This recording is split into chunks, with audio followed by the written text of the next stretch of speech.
Je suis Ursula Schwaller, je suis architecte. J'ai fait des études supplémentaires dans la biobiologie, alors tout ce qui est écologie, puis aussi dans l'énergie du bâtiment.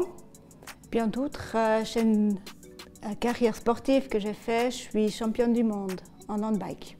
Quand j'étais jeune, j'avais toujours la vision que nous, une fois, on va construire des maisons qui consomment plus d'énergie du tout, qui sont efficaces, qui sont autonomes, qui nous facilitent la vie. Et puis je pense que ça, c'est aussi une raison forte pourquoi je suis devenue architecte. Et puis en plus, il y a plus que 25 ans, moi j'ai vécu une année en Suède. Et puis là-bas, quand j'étais là-bas, c'était en 1995, ils ont construit leur maison en bois et puis ils ont isolé avec déjà là-bas 30 cm d'isolation, que pour moi c'était impensable qu'une fois on va faire ça aussi ici. Quand j'ai commencé les études, pour moi c'était quelque chose de nouveau d'être critiqué.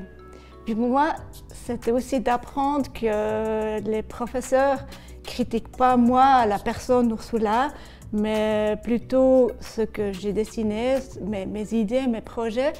Et puis ça, c'était quand même quelque chose de très dur au début, mais ça m'a aidé pour la vie professionnelle, mais aussi privée, de recevoir des critiques, de peut-être repenser mes idées, de regarder d'un autre côté et d'aller plus loin.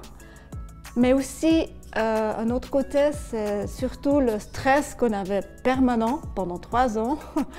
Parce que dans le projet, il n'y a jamais le point fini. On travaille, et puis des fois c'est 3 heures le matin, puis ou bien moi j'ai appris de faire avec ce stress, de travailler sous le stress, et puis ça c'était quelque chose, ou c'est quelque chose d'utile aussi pour maintenant. Alors ce qui a changé les derniers 20 ans dans mon métier, à mon avis, c'est surtout la consommation d'énergie dans les bâtiments. Alors d'un côté, il y avait il y a 20 ans déjà le standard énergie, mais personne ne connaissait, personne ne savait comment le faire. Et puis aujourd'hui, c'est tout à fait normal qu'on intègre les panneaux photovoltaïques directs quand on lance la première idée du projet. Dans ma vie, j'ai vécu souvent que ça vaut la peine de penser plus loin, que ça semble que quelque chose est faisable pour l'instant. Ça veut dire, quand j'ai eu mon accident, je n'ai jamais pensé que je vais être championne du monde.